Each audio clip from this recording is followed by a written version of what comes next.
ایک سوال یہ بھی پیدا ہوتا ہے کہ جب آپ حرم شریف میں داخل ہوتے ہیں تو یہ طواف اللہ پاک کیوں کرواتے ہیں؟ عجیب سا سوال ہے نا بھائی.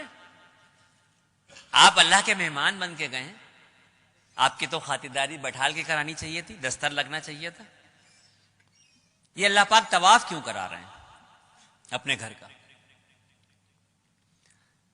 آدم علیہ السلام کو جب اللہ رب العزت نے بنایا،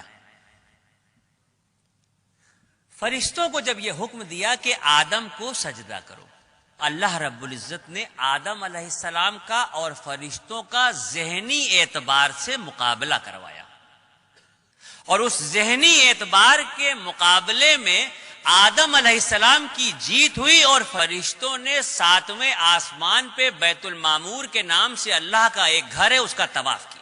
جب اس کا طواف کیا تو اللہ رب العزت کو یہ ادا بہت پسند آئی، اور اسی وقت جبرائیل علیہ السلام کو یہ حکم دیا گیا کہ آدم کو لے کے زمین پہ جاؤ اور بیت المعمور کے ٹھیک نیچے روئے زمین پر میرے ایک گھر کی تعمیر کرو، تاکہ میرے بندے اگر مجھ سے اپنے عشق کا اظہار کرنا چاہیں یا اپنی کسی غلطی کا کفارہ دینا چاہیں تو میرے گھر کا طواف کریں.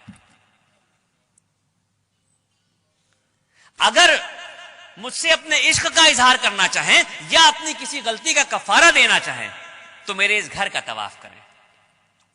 اور سن لیجئے، ہم جو اللہ کی اشرف المخلوق ہیں، ہماری جب تک سانس چل رہی ہے آپشن کھلے ہوئے ہیں ہمارے سامنے.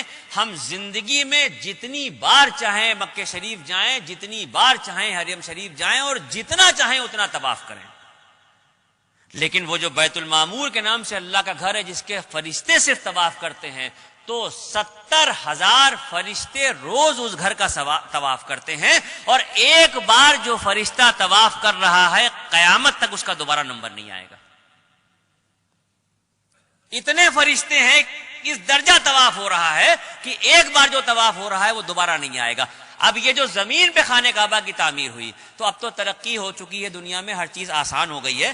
آپ گوگل پہ دیکھ سکتے ہیں، نقشہ اٹھا کے دیکھ سکتے ہیں، موبائل پہ دیکھ سکتے ہیں، کسی بھی طرح سے اگر آپ دیکھنا چاہیں آپ گوگل کے نقشے پہ جا کے دنیا کا نقشہ ڈالیے، اور دنیا کے نقشے پہ جب آپ دیکھیں گے تو پوری دنیا آپ کو گول دکھائی دے گی. یہ تو نقشے کے دیکھے بغیر بھی سب کو پتا ہے کہ دنیا گول ہے.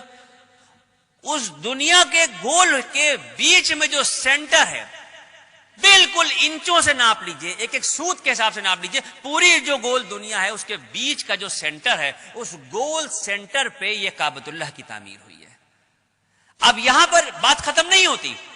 یہ تو بات سمجھ میں آ گئی کہ دنیا گول ہے، اور دنیا گول ہے تو اس کے بیچ میں خانہ کعبہ ہے. یہ بات یہاں پہ ختم نہیں ہوتی. اگر سائنس یہ کہتی ہے، میں نہیں کہہ رہا ہوں، اگر سائنس یہ کہتی ہے کہ دنیا گول ہے اور گھوم رہی ہے، تو پھر میرا ایمان یہ کہتا ہے کہ مذہب و ملت کی پرواہ کیے بغیر اس دنیا کا ہر شخص کعبۃ اللہ کا طواف کر رہا ہے.